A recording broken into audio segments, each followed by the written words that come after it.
how important is mortality, finiteness, the fact that this thing ends to the creative process? So killing and war really emphasizes that, but in general, the fact that this thing ends. It does? It does. And shit. and on a serious note, do you think about your own mortality? Do you meditate on your own mortality when you think about the work you do? That's another great question, Lex. I'm 75, and I had breakfast in New York a few months ago with a friend of mine who's like my exact same age. And I said to him, I said, Nick, do you ever think about mortality? And he said, every fucking minute of every day. And I was kind of relieved to hear that, because I do too. But I always have, I think. And I think, the fact of mortality is kind of gives meaning to life. I think that's why we want to create.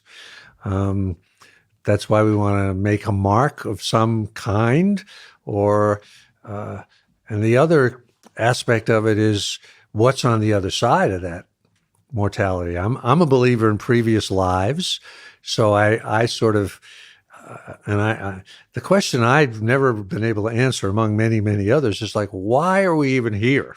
Right. Why are we in the flesh?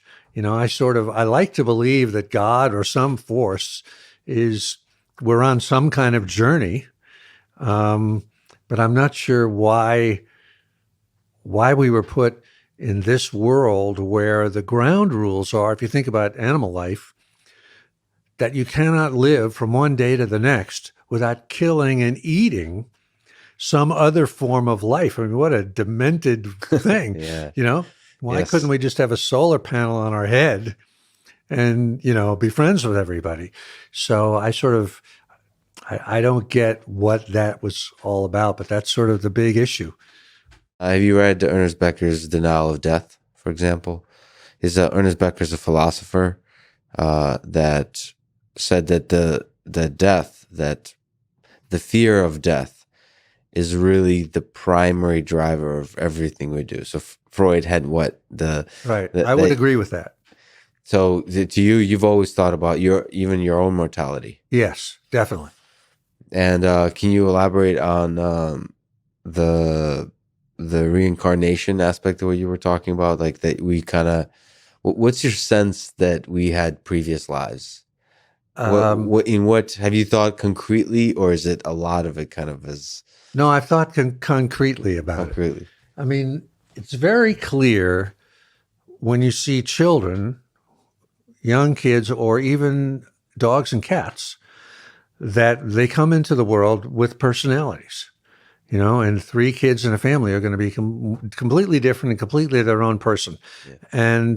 And that person that they are doesn't change over life. And there's one of the things that I did in my book, The Artist's Journey, is that there were certain things where I tracked or just listed in order, like all of Bruce Springsteen's albums or all of Philip Roth's books, kind of a body of work throughout over, a period of 30, 40, 50 years, and you can see that there's a theme running through all of those things, that it's completely unique to that person. Nobody else could have written Philip Roth's books or Bruce Springsteen's songs.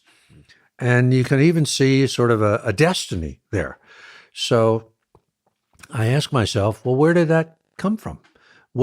It seems to be a continuation of something that happened before, and that will lead to something else, because it's not starting from scratch. It seems like there's a calling, a destiny in there already. This gets back to the muse and all that kind of thing. So it's almost like there's this, let's call it a god. It's passing. It's almost like sampling parts of a previous human that has lived and putting those into the new one. Sampling is probably a pretty good word. Taking some of the good. Well, you can't take all the good parts, because the bad parts is what makes the person. So Right. let's say taking it all together. Okay, this is humans only, or does it pass it on from animals in your view? Is I it don't know. That's above my pay grade. I don't right? know.